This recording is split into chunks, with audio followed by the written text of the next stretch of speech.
परदाळे येथील रेल्वे अपघाताच्या घटनेत 13 जणांचा मृत्यू झाला होता आणि या घटनेला 24 तास उलटल्यानंतर शवविच्छेदन तसेच सर्व कायदेशीर प्रक्रिया पार पडल्यानंतर आता या ठिकाणाहून जे मयत व्यक्तींचे मृतदेह आहे ते रुग्णवाहिकेच्या माध्यमातून त्या गावाकडे रवाना केले जात आहेत। हे जे मृतदेह आहेत हे रुग्णवाहिकेच्या माध्यमातून नातेवाईकांसोबत त्या गावाला रवाना केले जात आहेत।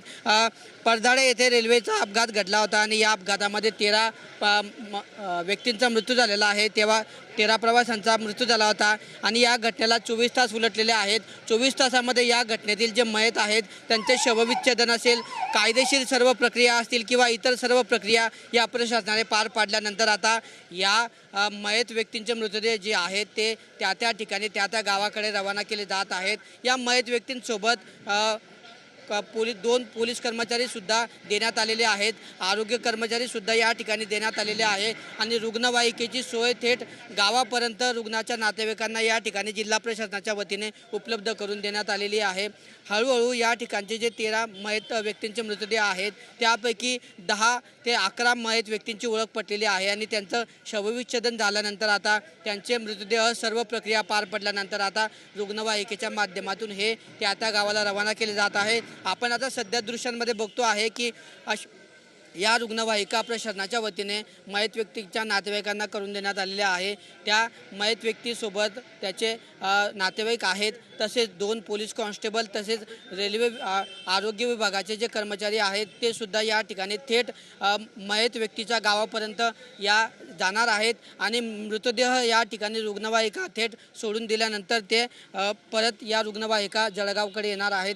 आणि सद्यस्थितीमध्ये आपण बघतोय की या सर्व रुग्णवाहिका ज्या आहेत या ठिकाणाहून आता रवाना होण्यास सुरुवात झालेली आहे। सर्व प्रक्रिया या ठिकाणी तपासून घेतली जात आहे, पार पाडली जात आहे। शवविच्छेदन असेल किंवा कायदेशीर प्रक्रिया असेल किंवा पोलिसांची इतर सर्व कागदोपत्री प्रक्रिया असेल, ही सर्व प्रक्रिया या ठिकाणी पार पाडली जाते आहे आणि या सर्व प्रक्रिया पार पाडल्यानंतर आता हे मृतदेह त्या गावाला रवाना केले जात आहेत।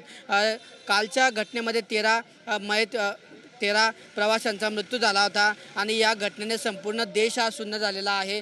कालपासून हे सर्व मृतदेह जे आहेत ते या ठिकाणी जळगावच्या शासकीय वैद्यकीय महाविद्यालयात या ठिकाणी आणण्यात आले होते। त्यानंतर या सर्व मृतदेहांवर जे आहे त्यांची ओळख पटवण्याचं काम करण्यात आलं। 11 व्यक्तींची ओळख पटल्यानंतर आता त्यांच्यावर शवविच्छेदन असेल किंवा इतर सर्व कायदेशीर प्रक्रिया असतील, या सर्व प्रक्रिया पार पडल्यानंतर आता तब्बल 24 तासानंतर हे सर्व मृतदेह जे आहेत ते आता या ठिकाणी त्या गावाकडे रवाना केले जात असून कालांतराने या ठिकाणी हे सर्व मृतदेह जे आहेत ते जळगावच्या रुग्णालयामधून त्या ठिकाणी रवाना केले जाणार आहे।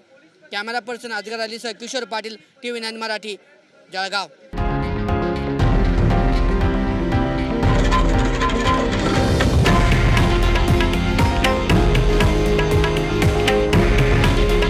हे आहे देशातील नंबर 1 न्यूज नेटवर्क आणि आपण पाहत आहात TV9 मराठी। काळजी तुमची, हित महाराष्ट्राचं।